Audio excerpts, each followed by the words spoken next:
రైతు సోదరులకు నా హృదయపూర్వక నమస్కారాలండి. అలాగే మీరు చూసిన ఉండండి గేది రెండేతండి, నెంబర్ 1 క్వాలిటీ అండి. గేదె పేక రకం కానీ క్వాలిటీ కానీ చూసుకోవచ్చండి. అలాగే మా అడ్రస్ వచ్చండి ఆంధ్రప్రదేశ్ అండి, కాకినాడ జిల్లా జగ్గంపేట మండలం రామవరం గ్రామం అండి. అలాగే రైతు సోదరులందరూ కూడా గేదె యొక్క తయారు గేదె అండి. ఇది 4 దారులు పిండుకోవచ్చు, మీరు 4 దారులు పిండుకొని చూసుకోవచ్చండి. అలాగే మా వద్ద పాడి గేదెలు కూడా ఉన్నాయి, మంచి క్వాలిటీ పాడి గేదెలు కూడా ఉన్నాయండి. మీరు పాలు అయితే 2 పూట్ల పాలు చూసుకోవచ్చండి. అలాగే మా దగ్గర 2 నెలలు 3 నెలలు శివుడి గేదెలు ఉన్నాయండి. మీరు మా వద్ద doctor, government doctor, ordinary doctor ఒకటి ఉంటారండి. డాక్టర్తో పరీక్షించుకొని కూడా అవి కూడా చూసుకోవచ్చండి.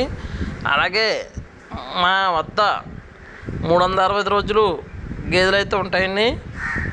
రైతులందరూ కూడా గేదెల యొక్క రకం కానీ క్వాలిటీ కానీ చూసుకోవచ్చు. అలాగే మా ఛానల్ సబ్స్క్రైబ్ చేయవలసిన రైతులు అంటే సబ్స్క్రైబ్ చేయండి, లైక్ చేయండి, షేర్ చేయండి. Thanks friends.